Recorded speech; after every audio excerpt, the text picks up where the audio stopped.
What's good, y'all? Kid Jerome here. I'm reviewing a different album from 1001 Albums You Must Hear Before You Die every day, and the 16th one is Goodbye Yellow Brick Road. Goodbye Yellow Brick Road is the 7th album released by English singer-songwriter Sir Elton John in October of 1973. I am extremely familiar with this album. This is one of my favorite albums of all time. I've listened to it more times than I can count. Not necessarily in its entirety every time. It's a pretty long album, an hour and 16 minutes. But songs like Benny and the Jets and Goodbye Yellow Brick Road have been on my playlist for years. I've really worn them out, but I've never grown tired of them. So take that into consideration. I might be favoring Elton a little bit in this review, but he has absolutely earned all the praise I'm going to give him. The album opens with this very spacey, ominous, Halloween-y texture. All you hear at first is wind just whooshing over the microphone, and then organ slowly creeps in. It's really quiet at first. It's very just spooky sounding. I don't know, like something you'd see at a Halloween laser light show.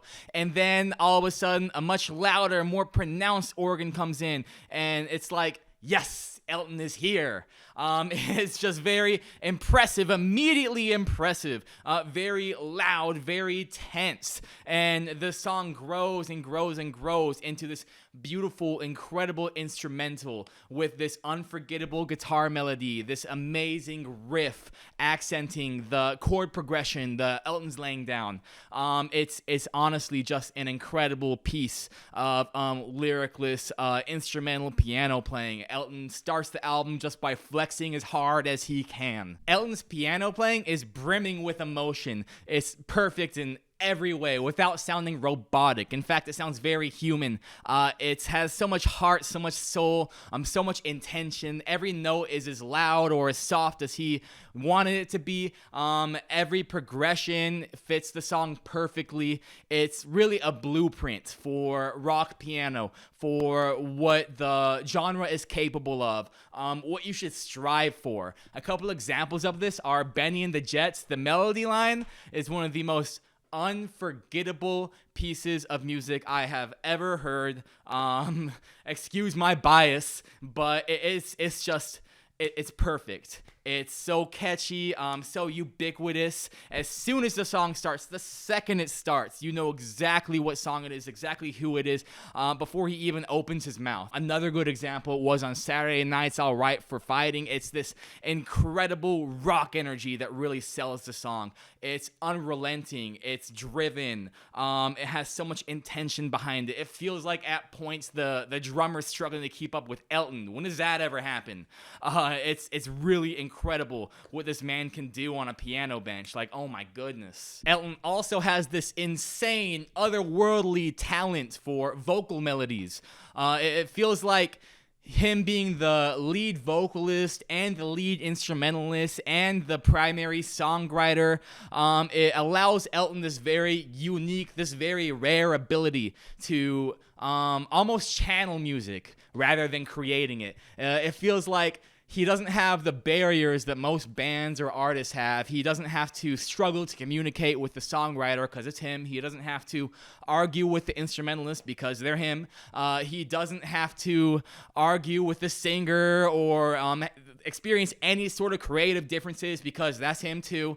He doesn't have to struggle in any way, shape, or form for strong lyrics because he has Bernie Taupin writing them all. It's stupid. It's honestly, it's crazy how many advantages that Elton John has to work with, how many tools he has at his disposal. It feels like every song just sort of came out, like nothing was contrived, nothing was forced, everything is just so organic and natural because it's all him. The lyrics are great too. They're very poetic. They're very flush with meaning. They don't waste any time. They always fit the song perfectly. I feel like sometimes, especially in contemporary music, people struggle a lot with the lyrical content. But everything is very organic. I keep coming back to this word, organic. Nothing feels contrived. It almost feels effortless. And maybe it was. But it was absolutely masterful how the lyrics were so well tied to the music, so reflective of the melodies. A good example of this was Candle in the Wind. It's written like a eulogy for Marilyn Monroe. It's a very sad and heavy subject, but the way that Elton sings the words feels very respectful. The large majority of this album was produced with live instruments. There's a handful of examples of like synthetic strings that I was able to pick out, but for the most part, you're having these live drum kits, always live piano, always live piano, live vocals. Even the organ is played live by Elton. The guitar is live. Everything is live, and live music has very specific advantages and disadvantages over electronic music. Electronic music is much more popular now, and I love electronically produced music because the palette is much wider. If you wanted to put like a cowbell or a dog barking in the middle of your song, that's fine. But with live instrumentation, you have more opportunities for nuance. Everyone is playing the instruments to match each other's energy, and very subtle differences like the drummer picking up pace or Elton really picking up the velocity of his chords. That's not lost on the live musicians, and they all sort of match that energy. The overall quality of the music on this album is incredibly high, stupid high. Even the deep cuts, the more forgettable songs on this track list would wash other artists' entire discographies.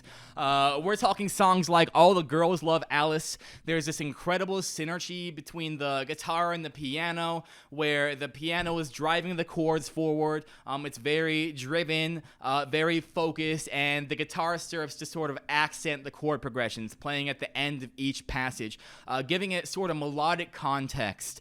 The song builds energy in each chorus and releases it during the verse, resulting in this constantly evolving back and forth song, this building tension, and then releasing it. And the payoff is fantastic. It's stronger each time.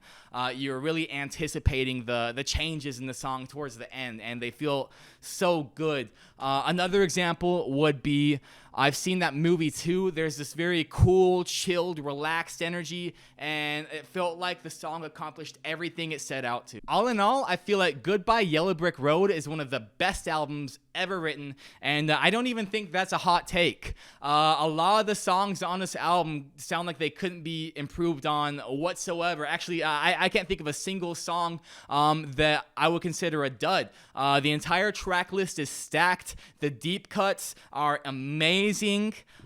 This should honestly serve as a blueprint for people trying to make similar music. The bar is so high, considering that this album exists. There are far too many standout tracks for me to choose from, but three that I really appreciated were Goodbye Yellow Brick Road, Saturday Night's Alright for Fighting, and Benny and the Jets. Benny and the Jets is one of my favorite songs ever. Such a powerful vibe. I would recommend this album to everybody in the world for any reason at any time. This album's crazy. I would especially recommend this album to people who haven't given Elton John a chance, to people who don't usually listen to this kind of music. Do yourself a favor. Honestly, it's fantastic stuff. This album is an easy 10. Respect. Thank you guys so much for watching. Let me know what you thought about the album in the comments. If you appreciate what I had to say, please leave a like. That really helps me out. I'm going through a small scheduling change, so tomorrow's video will not be from the 1001 book, but it will be Beyonce's new album, Renaissance. I'm really excited to review that. I'm going to start getting into reviewing more modern music at least once a week. I'm also going to do 5 videos a week. So the 7 video a week experiment was a lot of fun. I'm really glad I did it. I really got into my groove, but it's been taxing. I feel like if I want this to be sustainable, I need to schedule off days so I can get caught up on the days I missed. I really want to be consistent with this. I really want to finish the entire list, and I will, but I need to be smart about it. So look out for the Beyonce review tomorrow. Make sure you subscribe so you don't miss it. I'll see you there, and all right, peace.